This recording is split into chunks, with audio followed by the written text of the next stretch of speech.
Russia's elite T-90M battle tanks were supposed to dominate the battlefield. Instead, dozens of them now sit destroyed across the scorched plains of eastern Ukraine, shattered by an enemy using cheap drones, hidden mines, and precision strikes. What Russia expected to be a powerful armored breakthrough quickly turned into one of the most devastating equipment losses of the war. The T-90M was designed as Moscow's answer to modern Western anti-tank weapons. Equipped with reinforced reactive armor, advanced targeting systems, and electronic defenses, Russian media promoted it as nearly untouchable. But in the brutal fighting around Donetsk, these multi-million-dollar tanks were hunted down one after another by weapons costing only a fraction of their price. Military analysts now believe the battlefield has changed forever. Small FPV drones, operated by soldiers from miles away, are destroying tanks once considered unstoppable. Mines buried beneath muddy roads are halting entire armored columns. Precision artillery guided by drones is eliminating vehicles before they can even reach the front line. Verified battlefield reports estimate that thousands of Russian armored vehicles have already been destroyed since the war began, including large numbers of T-90M tanks. In some sectors, drones are responsible for the majority of vehicle losses, proving how rapidly warfare is evolving. The destruction raises a serious question for military planners around the world. Can heavy tanks still survive in an age where cheap technology can destroy billion-dollar armored formations? Or are we witnessing the end of traditional armored warfare as we know it? Russia launched another major offensive in eastern Ukraine, deploying waves of T-90M tanks alongside infantry fighting vehicles, armored personnel carriers, and mechanized troops. The operation aimed to break through Ukrainian defensive lines and regain momentum after months of stalled advances. Russian commanders believed overwhelming firepower and armored strength could force a breakthrough near several strategic supply corridors in Donetsk. Large mechanized columns pushed forward in coordinated formations, supported by artillery and attack helicopters. The T-90M stood at the center of the assault. Russian media had spent years presenting the tank as one of the most advanced armored vehicles in the world. State outlets highlighted its upgraded armor systems, modern optics, and countermeasure technology, claiming it could withstand Western anti-tank missiles such as Javelins and Laws. Footage released by Russian channels showcased the tank surviving test explosions and combat simulations, helping create the image of an unstoppable machine built for modern war. The message was clear: Russia's newest tanks would dominate the battlefield. But behind the propaganda was a much larger problem. Russia's battlefield strategy continued relying heavily on old Soviet-era doctrine centered around mass armored assaults. The idea was simple: use tanks to smash through defenses while infantry secured captured ground behind them. Large vehicle formations advanced across open terrain expecting sheer force to overwhelm resistance. In several attacks, long columns of tanks and armored vehicles moved along predictable routes, leaving them exposed to modern surveillance and precision strikes. Military experts warned that this strategy ignored how much warfare had changed. Without strong reconnaissance, electronic warfare, or effective anti-drone systems, even advanced tanks could become vulnerable targets. Analysts studying the conflict pointed out that Russia appeared to be repeating mistakes seen earlier in the war. Commanders continued prioritizing speed and firepower over flexibility and battlefield awareness, underestimating Ukraine's ability to adapt. The result was catastrophic. As Russian armored units rolled deeper into contested territory, Ukraine had already prepared a carefully layered defense designed specifically to destroy large mechanized assaults. Ukraine transformed the battlefield into a deadly network of surveillance, mines, artillery zones, and drone kill corridors. Reconnaissance drones operated continuously above the front, tracking every Russian movement in real time. Operators mapped likely attack routes and relayed coordinates directly to artillery crews and anti-tank teams. Nothing moved without being watched. At the same time, Ukrainian engineers planted anti-tank mines across key roads, fields, and choke points. Some were hidden beneath dirt roads while others were concealed inside damaged terrain created by previous battles. These minefields forced Russian vehicles into predictable paths where they could be targeted more easily by drones and missiles. Ukraine also positioned Western-supplied anti-tank systems at critical defensive positions. Javelins and other guided missiles waited for tanks to enter engagement zones before striking vulnerable sections of armor from above. Precision artillery played an equally important role. Guided by drone surveillance, Ukrainian gunners launched coordinated strikes against advancing columns, often hitting vehicles before they could deploy troops or establish firing positions. Behind the main defensive lines, mobile reserve units equipped with Bradley fighting vehicles and Western armor prepared for rapid counterattacks. These forces could quickly exploit confusion after drone or artillery strikes disrupted Russian advances. The entire system operated like a deadly machine. If a tank avoided a mine, drones could still track it. If it survived a missile strike, artillery waited ahead. Every layer supported the next, ensuring Russian forces faced constant pressure from multiple directions. Ukraine's defenses were not static trenches from older wars. They were flexible, technology-driven kill zones designed to drain manpower and destroy equipment while minimizing direct exposure.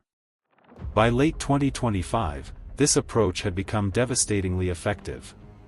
Drone warfare alone was reportedly responsible for massive losses across several sectors of the front.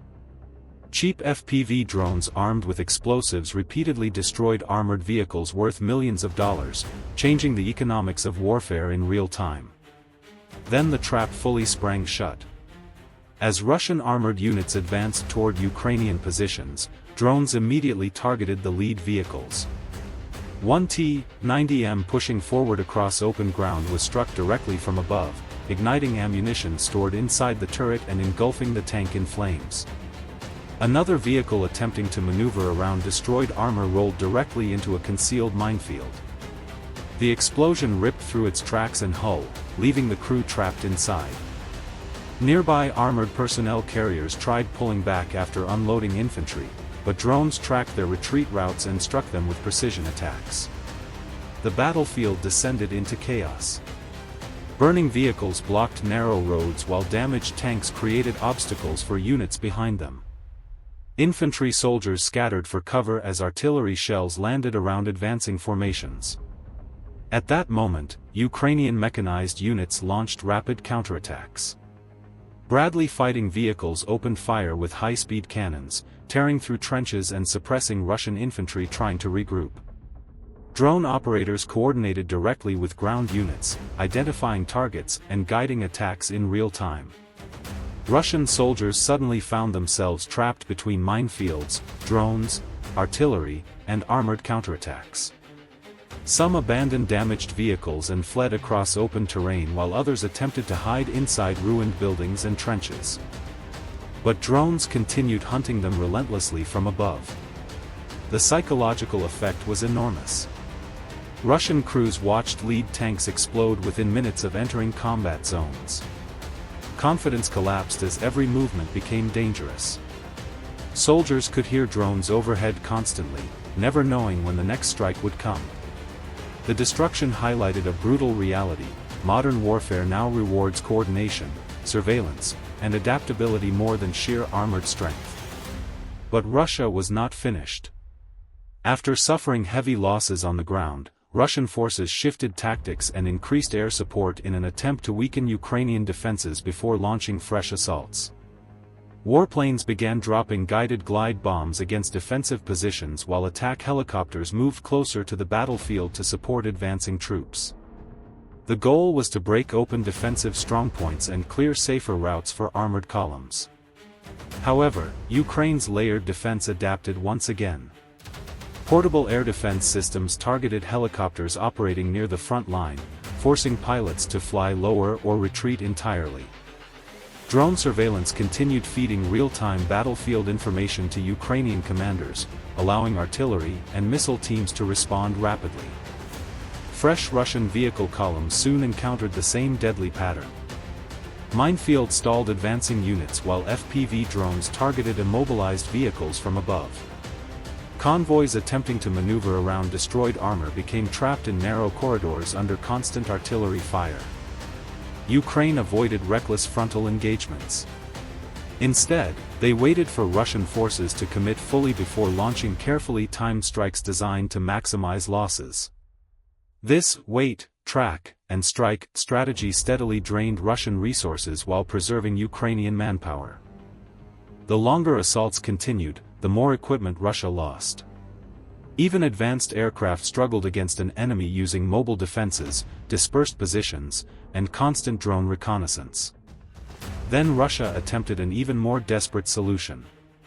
With tanks suffering catastrophic losses, Russian commanders began deploying quad bikes and off-road motorcycles in hopes of bypassing minefields and moving too quickly for drones to target effectively. Small fast-moving teams raced across rough terrain carrying infantry and anti-tank weapons. The strategy aimed to overwhelm positions through speed and unpredictability. But Ukraine adapted again almost immediately. Reconnaissance drones spotted dust trails from moving bikes long before they reached defensive positions. FPV drones then hunted the riders across open terrain with deadly accuracy. Explosions tore through speeding motorcycles as operators tracked targets from above. Some troops attempted to hide in abandoned buildings or shallow trenches after their vehicles were destroyed, only to face follow-up drone strikes moments later. Entire assault groups were wiped out within minutes. What was intended as a creative workaround became another disaster. The bike assaults demonstrated how difficult it had become to avoid modern drone surveillance. Speed alone could no longer guarantee survival when aerial reconnaissance covered nearly every movement across the battlefield.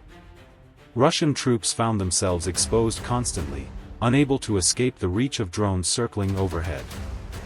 Scattered wreckage from destroyed motorcycles and armored vehicles stretched across the battlefield, symbolizing the collapse of repeated offensive attempts. The larger lesson became impossible to ignore. The destruction of Russia's armored assaults in Donetsk showed that traditional battlefield doctrines are struggling against modern technology-driven warfare. Expensive tanks, helicopters, and armored vehicles are increasingly vulnerable to cheap drones, precision-guided weapons, and layered defenses built around constant surveillance. Ukraine's strategy proved that adaptability and coordination can outperform raw firepower. A low-cost FPV drone destroying a multi-million-dollar tank sends a powerful message to militaries around the world. Future wars may depend less on massive armored formations and more on drones, electronic warfare, artificial intelligence, and real-time battlefield data. For Russia, the losses damaged not only military capability but also the image of technological superiority surrounding its most advanced armored systems. Now military planners everywhere are watching closely. Can heavy tanks evolve to survive this new era of warfare?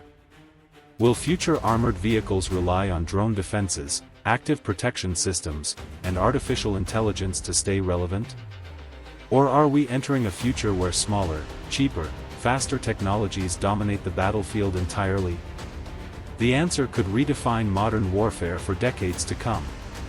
As the fighting continues, one thing is already clear: the battlefield has changed forever, and every army in the world is paying attention.